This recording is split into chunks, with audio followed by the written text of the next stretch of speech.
I disagree. In fact, I strongly disagree with you. You're right on some points. So there isn't enough SAF. We don't produce the SAF.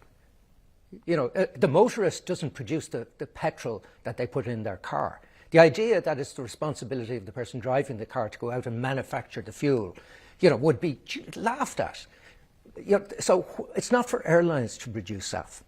What we're seeing, though, is the demand exists. So every single drop, you've heard me say this before, every single drop produced was bought by the airline industry. Now, it's small volumes. It was 300 million litres in 2022. The industry, the airlines that purchased that fuel spent about $350 million more buying SAF than they would have spent if they were buying conventional fuel. So, you know, the demand signal is there. What we need greater production. We need governments to provide the framework to support the production of SAF in the same way as they supported the transition to you know, low carbon when it comes to domestic electricity and other issues. Even if you get that, you still can't get to the targets. No, I think we can. I think we can. I see between now and 2030, I think we'll see a lot of investment, and we'll see the volumes of SAF being produced ramp up. Now, it'll still be small. Like, I don't want people to you know, believe that what I'm saying is the problem is sorted. There is still a huge challenge there. And I've always said it's going to be difficult. But the idea that we can't do it, no, I don't accept that. You know, and of all the industries that, you know us well, when it comes to a challenge or a crisis, we've never failed. We have never failed.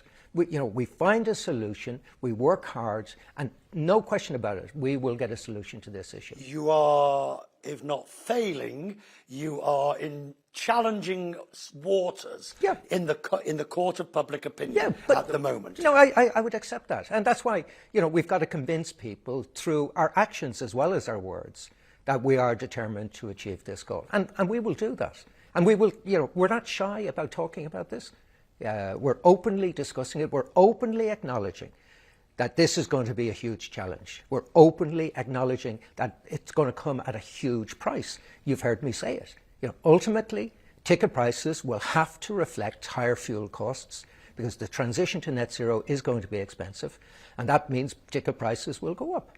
You know, and that's the reality. And I think it would be wrong for us to try and convince people that this is going to be easy and it's going to be cheap. It's not. If you ask the CEOs here, they will generally conform to the idea that they will meet the target. Some will say, I don't know. Some will say it's challenging.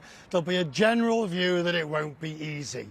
Akbar al-Bakr, known as the chief of Qatar Airways, is a lot more blunt. He simply says, no, the airline industry won't be able to meet that target. I'm one of the only CEOs, I think, that have been very frank that we will not be able to achieve the target. SAF, the volumes you need, will not be available. And coincidentally, in the Qatar Economic Forum, the boss of Boeing did say that anything will not happen till after the middle of the current century. So I was right.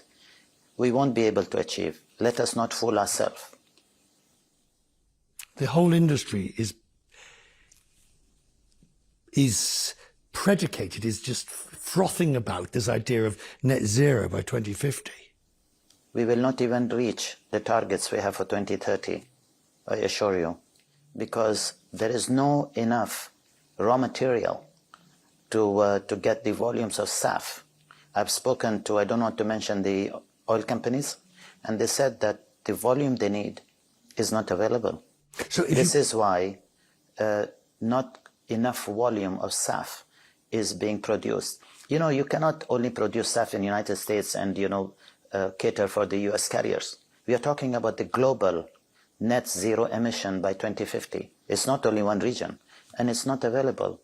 And what we are trying to do is for PR exercise, saying that it will happen and it will be done, it will be achieved, but it won't be able to be achieved. And the governments will use this to line their pockets by putting levies. You're a bit like you know, the boy and the emperor's new clothes, standing there when the emperor goes past and say the emperor's naked. You're sort of saying what nobody really wants to hear, which is that it can't be done. I'm not saying it can't be done, but to do it in the time frame, the industry is far behind.